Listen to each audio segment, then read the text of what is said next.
Para você que nos acompanha pelo Sistema Canção Nova de Comunicação, uma boa noite. Estamos começando o nosso programa Em Pauta, não é? Sempre este horário, neste dia determinado, essa oportunidade de uma comunhão maior e melhor aqui pela sua TV Canção Nova, sempre com um tema importante.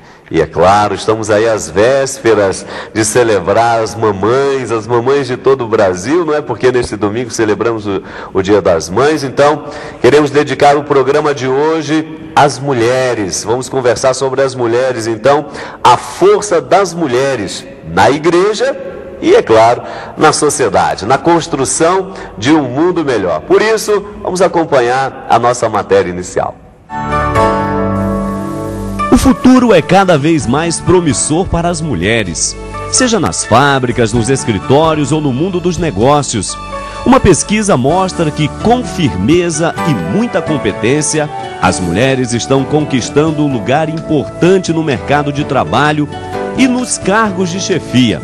Uma pesquisa mostra como as mulheres estão cada vez mais gerenciando e presidindo empresas, até mesmo aquelas que pareciam redutos masculinos. As mulheres mostraram competência e se espalharam pelas mais diversas áreas e níveis da hierarquia corporativa. Não é exagero dizer que hoje o mundo dos negócios não funciona sem as mulheres. Reconhecendo a importância do sexo feminino, algumas empresas adotaram políticas específicas para valorizar e reter suas funcionárias talentosas. De acordo com a Organização das Nações Unidas, a ONU, hoje 14 países do mundo são governados pelas mulheres, inclusive o Brasil. Além de Ruanda, outros 7 países registram ao menos 40% de mulheres no parlamento. E na igreja não seria diferente. Elas estão maciçamente presentes, ocupando pastorais, organismos, algumas até reivindicam o sacerdócio, que desde Cristo é desempenhado exclusivamente por homens. A força das mulheres na igreja e na sociedade no Em Pauta desta noite.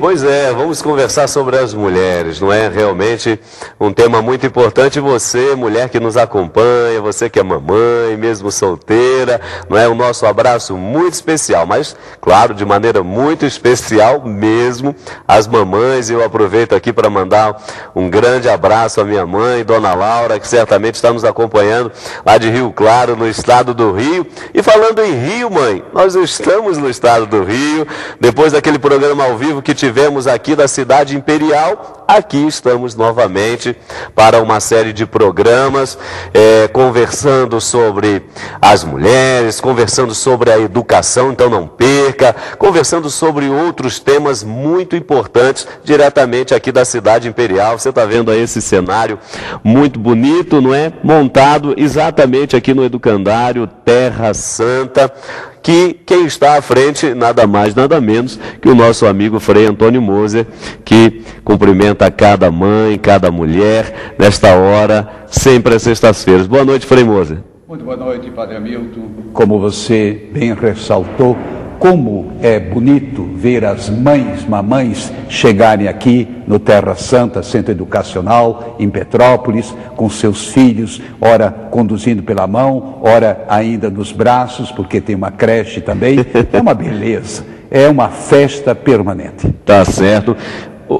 A sua mãe já está na glória dos céus. Já está há muito tempo na glória dos céus. Mas um abraço especial para todas as mamães. Fica para as minhas irmãs, não é? As irmãs, tem ainda 2 irmãs vivas e, afinal de contas, tantas sobrinhas, não é? Uma centena assim, somando masculino e feminino, chega a uma centena. Tá certo, Frei Moser.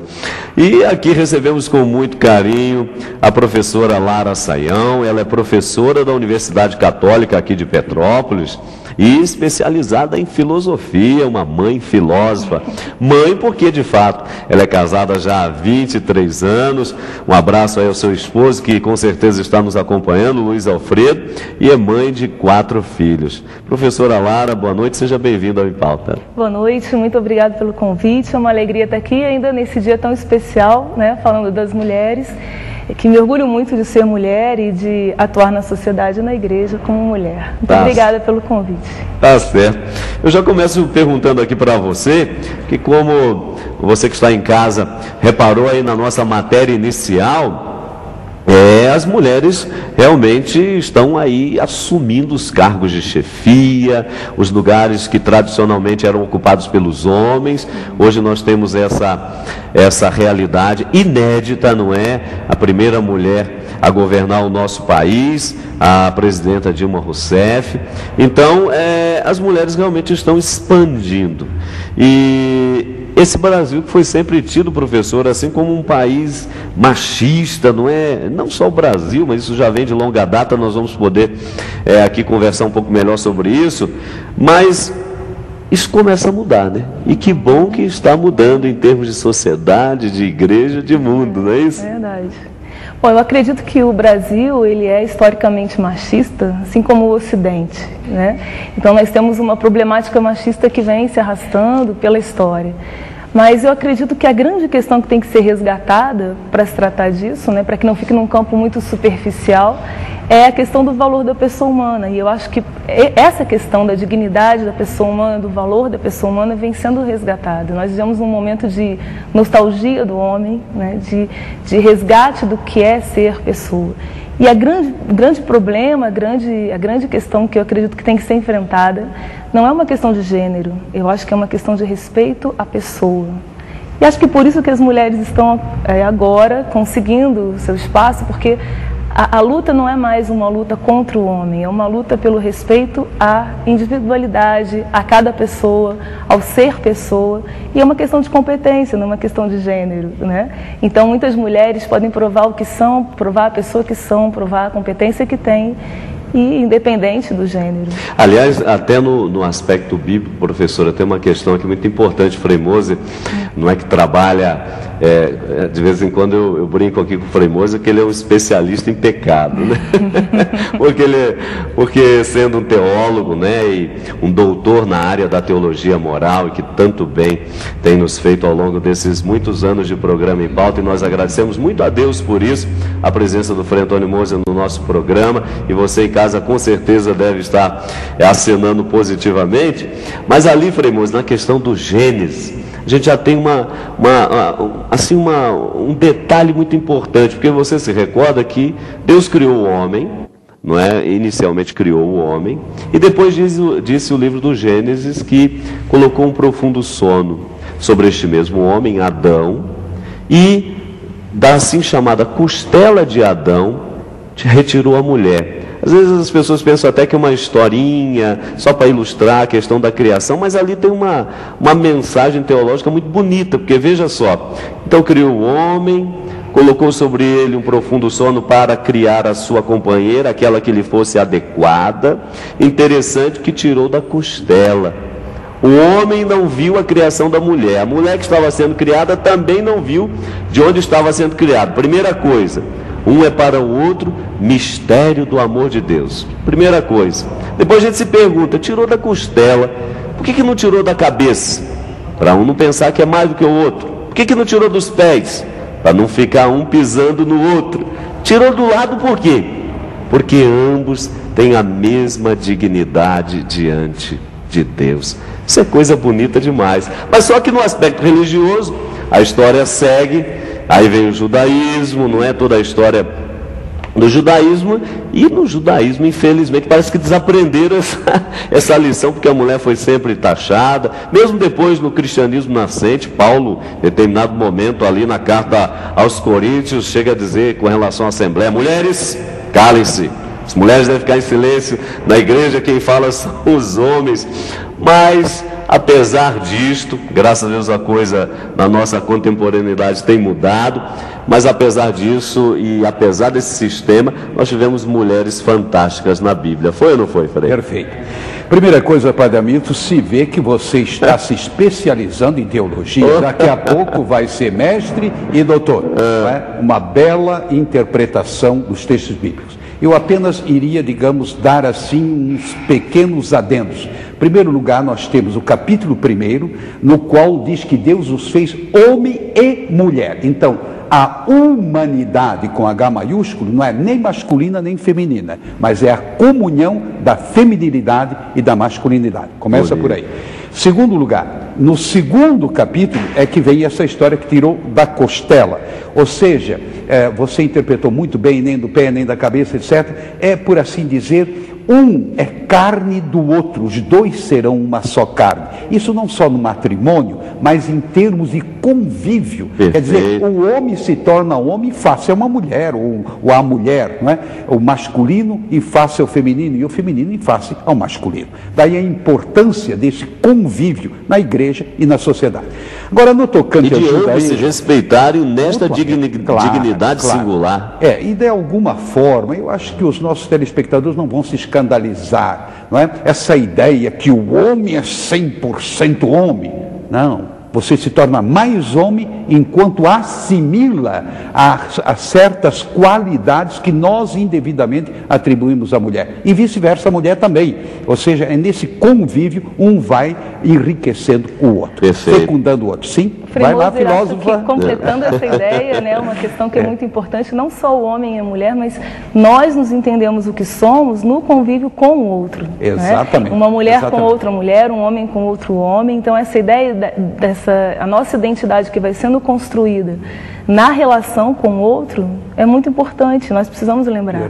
Eu acho que discutir machismo, feminismo é uma coisa muito superficial. A questão é mais séria, mais importante, muito mais profunda, né? Que é resgatar essa pessoalidade. Eu gosto, Padre Hamilton, de entender o conceito de pessoa, né? A palavra pessoa vem de persona, ou seja, aquele que soa por si. Ou seja, o que cada um tem a dizer de si mesmo. Essa é uma ideia importante a ser resgatada, né?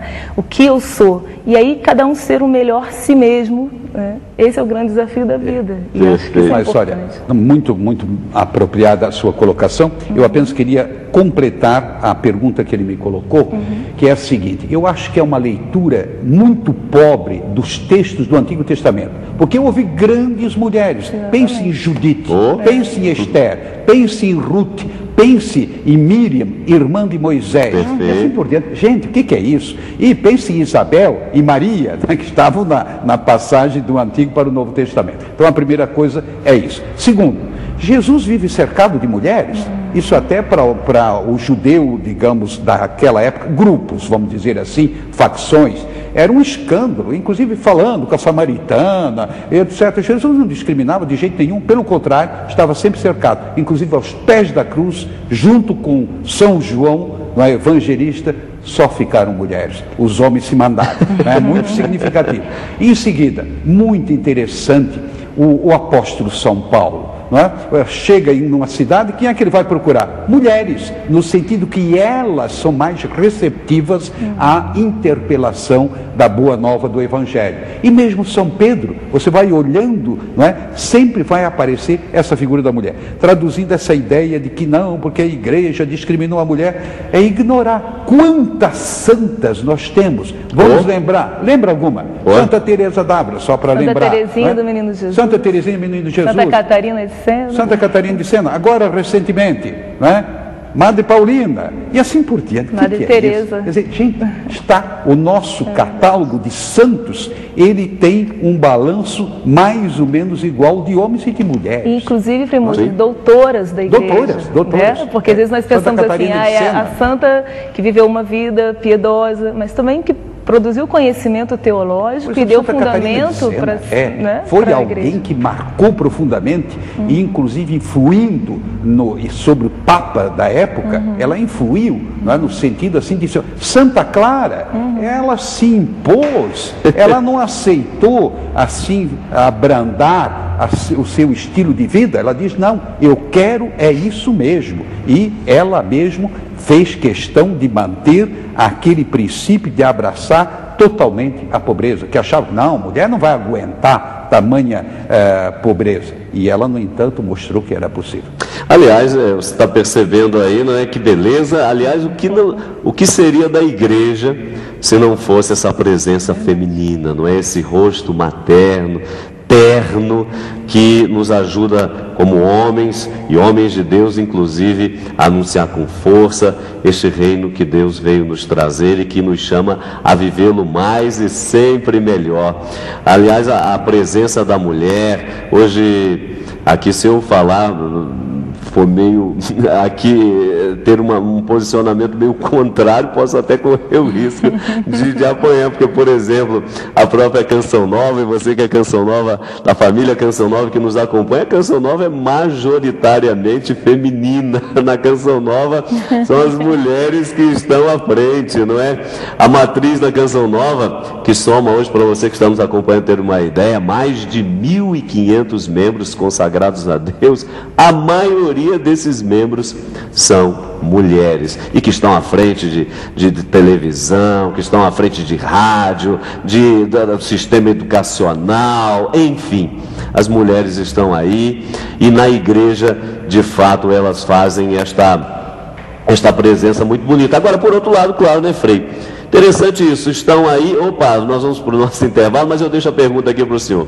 Estão aí na igreja, mas algumas prerrogativas na igreja ainda são eminentemente masculinas. Isso tem a possibilidade de mudar? Bom, responde não. Nós vamos para o nosso rápido intervalo e já estaremos de volta. Não sai daí não, minuto só.